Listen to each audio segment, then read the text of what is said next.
Black Cats Run podcast.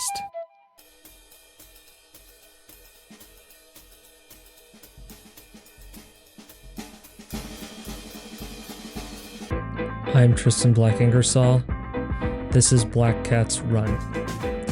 This July 2025, I will be releasing my book, The Blood and the Rain. I've been working on this project for several years, and the podcast has been on something of a hiatus as I have been working on the final drafting and revision stages of the manuscript. What follows is the audiobook Preface to The Blood and the Rain. It introduces the core argument of the book, that endurance performance isn't limited by physiology alone, but by the brain's regulation of effort, fatigue, and threat. The book builds on ideas explored in Black Cats Run, challenging modern training paradigms and offering a new framework for how athletes improve. It also introduces the Multi Scalar Endurance Model, MSEM, which argues for a more nuanced and pedagogical approach to training. It builds on many of the ideas explored in our podcast episodes, but it introduces completely new and original material. The book will be released for Kindle and paperback in early July and hopefully later this summer as an audiobook. Paperback will be on sale for $29.99, but if you contact us directly via our Instagram page at Black Cats Run, you can request to order a signed copy for only $17.99. Enjoy.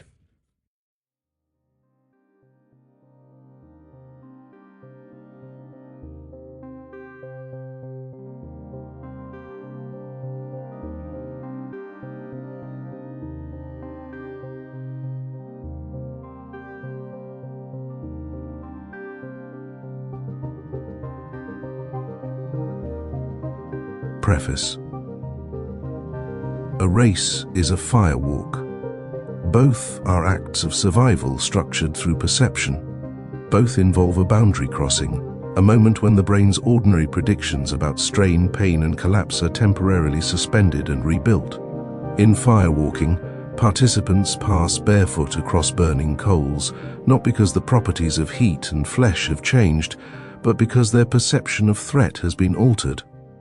In racing, athletes sustain intensities of work that would feel impossible or intolerable under normal conditions. Both require something more than what might be considered normal to complete successfully.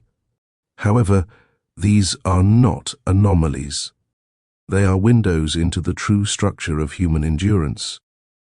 Firewalking rituals appear across diverse cultures: the Anastonaria of northern Greece, Polynesian ceremonial walks, Hindu religious crossings. In each, participants enter a ritualized state, often preceded by fasting, chanting, or communal preparation. They walk across beds of embers that by physical measure should cause severe burns. Scientific observers, seeking mechanical explanations, have proposed theories.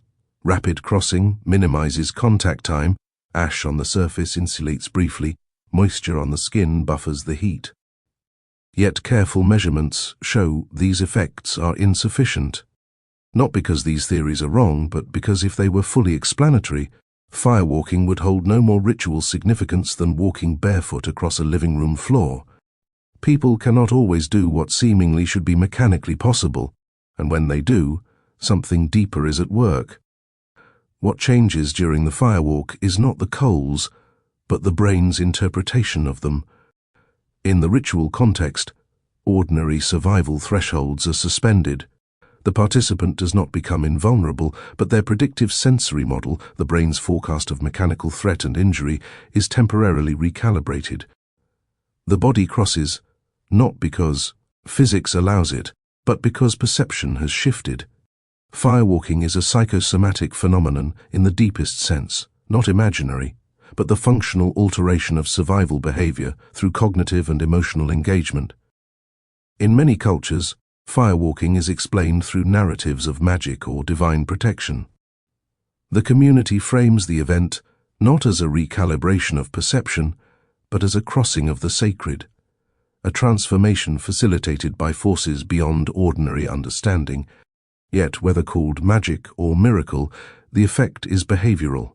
A human being endures a strain that, outside the ritual, would be unbearable. A race is a firewalk.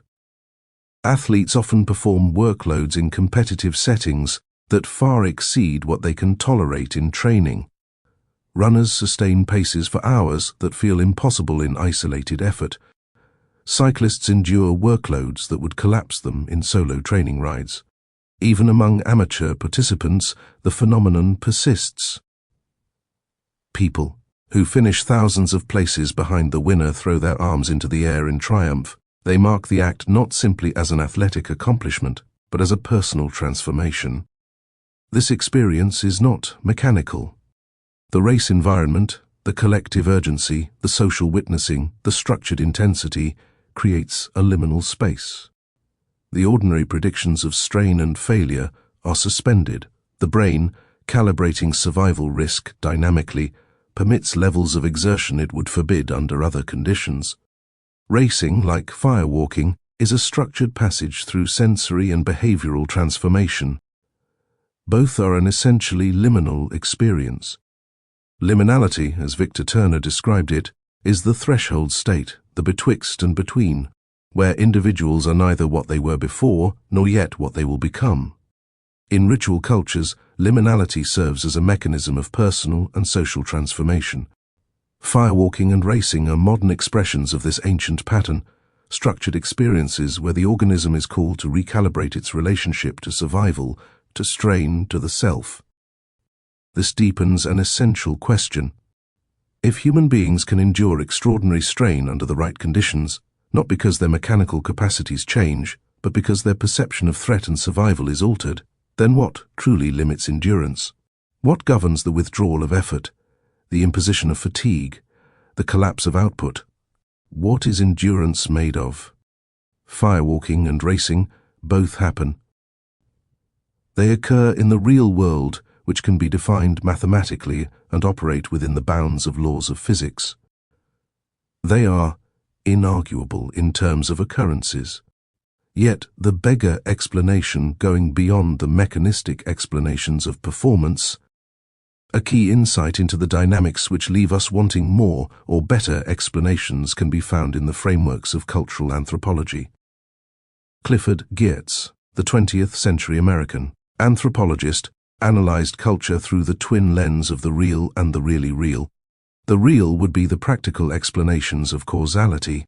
This might be strictly the physics or hard physiological explanation. The really real is these rituals' cultural and social construction of significance, which act to alter the psychology and behavior of the initiates and other participants. Yet, long before the work of Clifford Geertz, Enlightenment thinkers, like René Descartes, had already drawn sharp boundaries between mind and body. For Descartes, the mind was strictly the domain of consciousness. The consciousness exerted control over the body through deliberate will. A strong will subjugated the body to the mind. This meant that it was through acts of self-discipline and refusal that the mind was able to compel the body to perform. Reaching back still further, it becomes clear that such thinking echoes the broader Christian belief that the conscious self should overcoming the body's susceptibility to temptation and weakness. The 7 sins are, in essence, failings of conscious will. A strong mind controls a weak body. Humanity has grappled with the relationship between the across myriad cultures and millennia. Understanding firewalking and racing requires 2 things. First, we must recognize that both are real phenomena, events that do occur, and that they represent non-normal behaviors, actions not otherwise achievable outside of specific contexts. Second, when science cannot yet fully explain what it observes, the correct response is not to reject science, but to recognize that scientific understanding must continue to grow.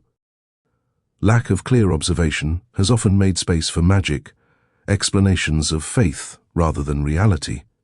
Yet, just because every spring the leaves unfurl too slowly for us to observe their movement does not mean that their appearance is magical. Magic is not real. Acts of will cannot override the physiological. realities of the body. The lack of naked eye observation does not evidence unknowable mysteries. Instead, such slow or hidden unfolding invites further observation and inquiry, not mystification. If firewalking and racing were completely and mechanistically explained by current models, they would lose their significance. In a purely binary world of possible and impossible, feats of endurance would simply happen whenever they were physically feasible. Every athlete would perform at maximal race velocity in every session. Everybody would behave identically under identical conditions.